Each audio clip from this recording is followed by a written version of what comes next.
Hello ladies and gentlemen and welcome to the Score Signs. My name is Luke and this is the post-match for Everton versus Leeds. Everton 1, Leeds nil. Now that is definitely more like it. Well, I say that.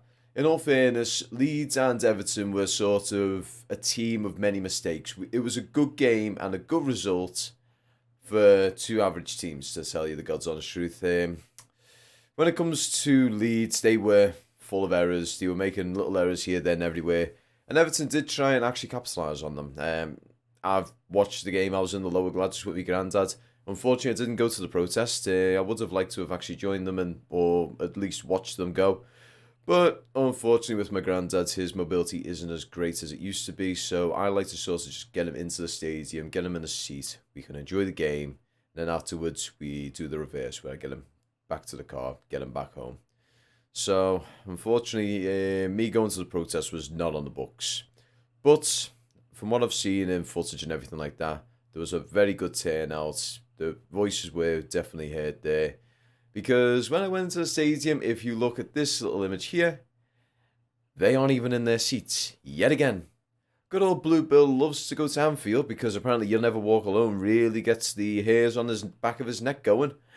But coming to good old Goodison Park and listening to good old Zed Cars just doesn't get his rocks off anymore, does it? Hey, Bill. It doesn't get your rocks off anymore, does it, buddy? Well, I'll tell you what, mate. How about you fuck off? But yeah, in terms of the game, as I said, it was two average teams trying to play half-decent football. And unfortunately, both teams were full of errors, which neither of them really could truly capitalise on in the early stages of the game. First half, Everton we looked like we were almost carrying on from what was happening at the Merseyside derby. We were just passing around. We weren't really trying to break into Leeds' backline. And I mean, to be fair, we weren't going to be able to do too much because Neil Maupay, as much as he's he's a Premier League player. Let's put it like that. He's not the sort of Premier League player that can utilise a 4-5-1. That's my personal opinion anyway. He's too small for a start. He's 5'8". He's actually smaller than me. He's probably about here to me. I'm about 5'9", 5'10". So he's in around my sort of height.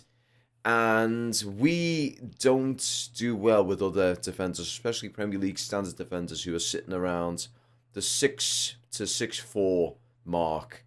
These are much bigger and much tougher defenders than what we can handle, really. We will get bullied off the ball and just made an idiot of. So we couldn't play the standard sort of ball that the likes of Calvert-Lewin and Ellis Sims could utilise to their best. Also, Ellis Sims, we're going to have a little chat about him later. And his 10 to 15 minutes appearance, he definitely made himself known in that one. But as a whole, Neil Maupay, he did well for what he could do. He annoyed the defenders. He got in the keeper's face when the keeper got the ball. He did what he was made to do, essentially. Sean Dyche pretty much said to him, look, get out there, be an absolute pain in the ass, and if you get the ball, have a go at it. And that's all he needs to do. Dwight McNeil, he had a fairly decent game for a change. He was, again, as left-footed could be, but one thing I've noticed with him, what he is very good at doing is he's very good at putting defenders on the wrong foot. But the unfortunate thing is he's way too one-dimensional. So if a ball is coming straight, he's going to carry on straight. He doesn't seem to have the trick in the bag to be able to have the ball, duck, weave and dive, and move side to side across his lines or his area to try and, create space and everything. He seems to just like to move in one direction, but don't get me wrong. While he's in that one direction, he is reasonably quick. He's very good with the left foot. His right foot, again, is there for aesthetic reasons. It just makes him look, like a two-footed player. Sorry, that was terrible. But yeah, he has a few good moments in the game. Mykolenko was another one. I'm going to stick to my guns on this one and say Mykolenko, in a defensive mindset, is not amazing. But with him moving up the field, he is rather good. So he's quite similar to how Luka Dean was, except he doesn't like to put a foot in. He doesn't like to try and lunge in and get a quick tackle in. He's very much a sort of player who will sort of shepherd the opposition and try and bring them as far out as possible with hopes that his left winger or one of the centre-backs was able to come in and try and clean up for him.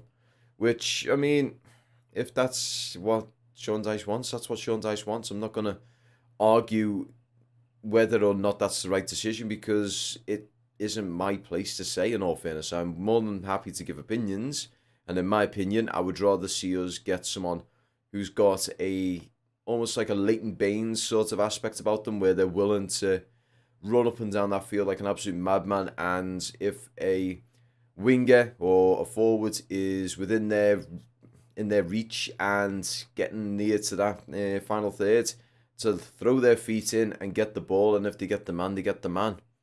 I miss having one of them sort of players because we used to always have great left-back players who were also brilliant when it came to free kicks, that being Leighton Baines and Luca Dean as examples.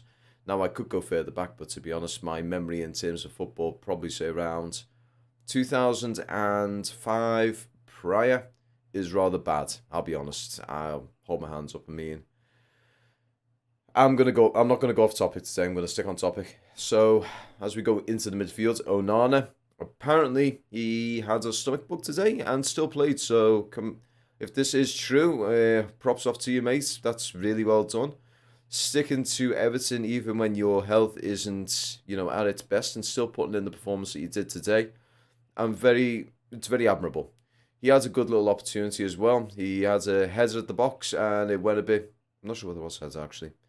He had an attempt at goal and it did go a little bit high, wide and handsome, but still, he had an attempt at goal. That's something to take note of. He's trying to get more forward. He's trying to basically mingle in with Decore and either be a number 8 or a number 10 to try and feed on or act as the one who's going to be the end product. Likewise with Decore. We're going to talk about him for the second half. That he had a moment there where we need to have a little chat about. But in regards to Idrissa Gueye, earlier on in the game, he was a little bit shaky. He made some questionable passes. He put one past which didn't have the pace to it. And almost like in the Brighton game, Leeds got the ball, moved forward, and fortunately just weren't able to come up with the goods. So thankfully, we were able to save ourselves from a little bit of an embarrassment there, thanks to Idrissa Gueye. But as the game went on, he started showing his worth. He started playing a lot better. I just wish that that error in the game can be phased out in some way or another. Maybe making a lesser error at some point here, at some point in the game, rather than making it where they could have an easy shot on goal, because it seems to be a constant thing for Idrissa Gueye. He has a bad pass in his game plan for some reason. I'm not too sure why.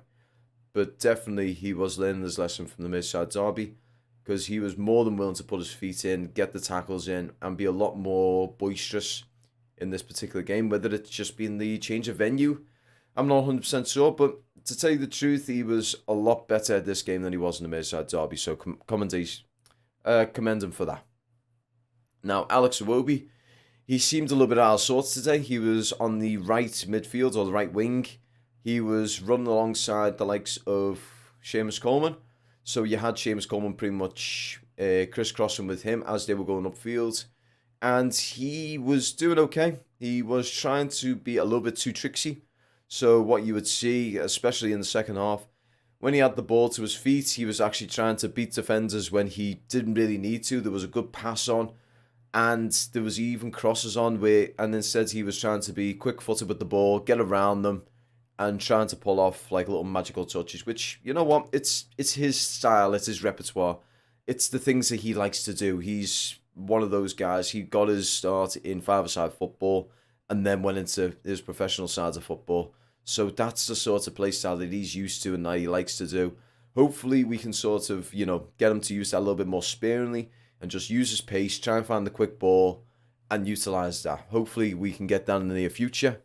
But as a whole, I wouldn't say he had a terrible game. Now, Seamus Coleman, I will say he had a great game today. Definitely deserving of the captain's armband, because he was up and down that pitch like an absolute madman. I think he's in his mid to late 30s. He's getting into his mid 30s now, I can say that. He's not the young Seamus Coleman who was running up and down the field for a full 90 minutes, just going 110% from the first whistle all the way to the last. But he is definitely making his goddamn best effort, and for that I do commend him, and he definitely deserved the man of the match today, especially for that goal. So coming into the second half, when Seamus Coleman had that shot off, I'm going to be honest, when I'm sitting to the left of the Gladys Street goal. Well, when I say left, I mean quite literally, I'm on line with the corner flag. I can see the corner flag and I can see the goal. And when he took that shot, I'll be God's honest, I did not think that was going. I didn't even think it went in. I saw the ball hit the net, but I thought it had went out and somehow managed to score the backing of the net. But for a split second, we're thinking, oh, it's not in. And then it clicked that it went in. We saw it moving across the bloody goal, and we were in. We were up in arms. We were screaming, shouting. The entirety of Goodison was absolutely rocket. And from there on in, that was the rocket that Everton needed. Because from there, we were just making it an absolute nightmare for Leeds. Now, granted, for about 5 to 10 minutes afterwards, we played super defensively, but I can understand why we were playing super defensively, because when you are within the first 5 to 10 minutes of you scoring, or an opposition scoring, that is the biggest time where an opposition can respond to that. Usually that is the case.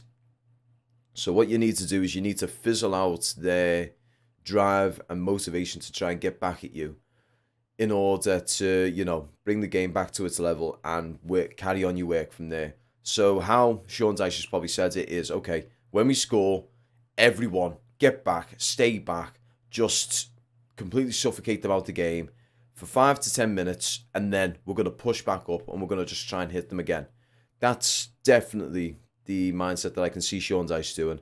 And chances are, if you have a look back at the game, it's probably what you can see. It doesn't look, to be honest, when I was watching it, so to say, it felt to me like we were just letting Leeds hit us as much as possible. We almost looked like we were back on the back foot for some reason.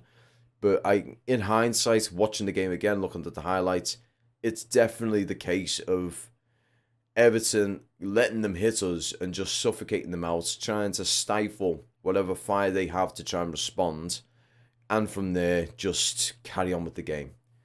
Now, let's talk about Decore. Near the end of the second half, he had a very prime chance to score a late second for us. He basically had the ball at the edge of the box, and all he had to do was put his laces through it, and it was in the net. It was in the back of the net. Now, granted, he's a right-footed player. He hasn't got a strong left, so when the ball was at his left foot, chances are his instinct was to try and put it to the right, to hit it. The only problem is, by the time he had done that, defenders were on him, and he sort of was moving side to side, trying to open up space again, and we ended up losing possession because of it. It was, I'll be honest, it's something you'd expect someone who's not of the highest standard to do. Someone, say, Championship or League One standard. Yeah, I can understand someone doing that in that sort of sense, because they're within two minds. They're thinking, oh, should I do this or should I do that? Should I do this? Should I do that? Whereas with a Premier League player, they should really just be, right, got the ball, I can see an opening, hit it. It should be just as simple as that. Now, I'm not a Premier League player. I'm not even a professional football player. The closest I've come is amateur to semi-pro. I am never going to be able to understand what goes through a Premier League player's mind, but this is just my shot in the dark at it. But as a whole, it was a really good game. Ellis Sims, he came on for the final 10 to 15 minutes, and while he was on, he was an absolute gem for us. He was a lot more dynamic than what he was against Liverpool. He was all over the top half of the pitch. Now, there is one thing I will say, and it is a small gripe.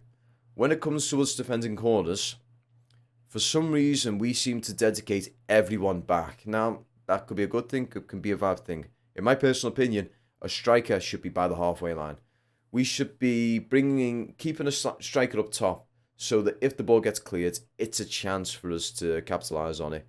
But instead, in the first half, whenever Leeds had a corner, I saw Neil Maupay on the back post, and when Ellis Sims came on near the end, I saw him sort of mingling in the box, trying to put off any of the would-be Leeds players trying to have a crack at goal. But as a whole, as I said, it was a decent game. It was two bang average teams having a crack at it. Unfortunately, we were one of the teams that came out on top. Now, unfortunately, though, everyone seemed to want to conspire against us this day. Chelsea had lost, Man City had drew, Wolves had lost. So most of the teams that were either in and around us or below us had got results that had favoured them and not favoured us. Now, thankfully, at this point in time when this video gets uploaded, we are sitting 16th with, I think it is a better goal difference than West Ham. So hopefully, Tottenham Hotspur can do us a favour because they are playing them next. And if Tottenham beat them, that keeps us at 16th. And hopefully from there, when we get Aston Villa, we can get something decent out of that. Because that game is definitely going to be a tough one. Aston Villa are a good little side with a few good players. And definitely good players when it comes to playing in the final third. So they are going to be hitting us hard. They're going to be hitting us fast. And they're going to be hitting us a lot.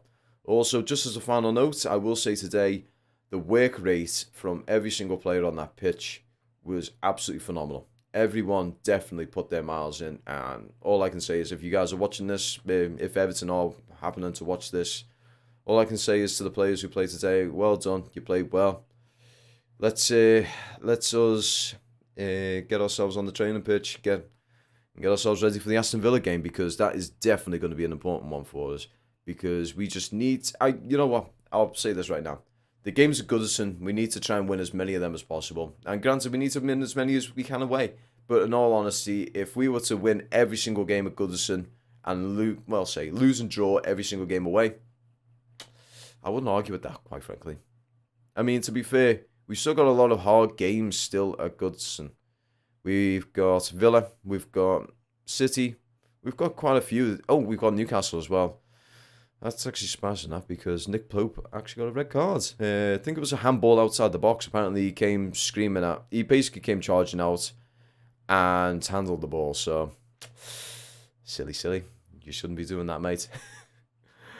But as a whole, guys, I am really happy with the result today. It has gotten us out of the relegation zone. It's got us into 16th. We've got quite a few tough games coming up. And hopefully Sean Dyche can actually get the players going again. We need to try and keep the momentum we've got at Goodison going.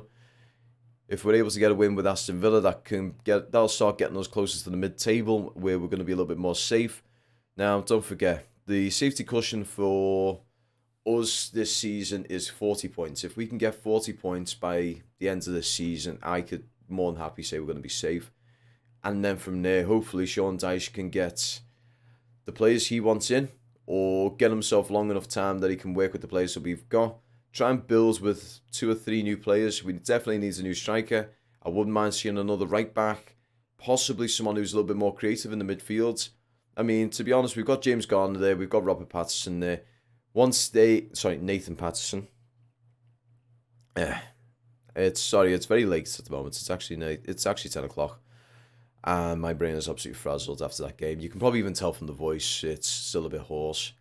But yeah, so Nathan Patterson, we've got James Gardner, they're still to come back into the squad. Calvert-Lewin, they're doing absolutely everything they can to try and get him back to full fitness. They're looking into his car, they're looking into his mattress, they're looking into his diet, they're looking into his just general lifestyle. So hopefully they can find some way to get him back to the Calvert-Lewin that we know and love, because I honestly miss seeing the Calvert-Lewin who can jump bloody 10 foot in the air to get a ball into the back of the net.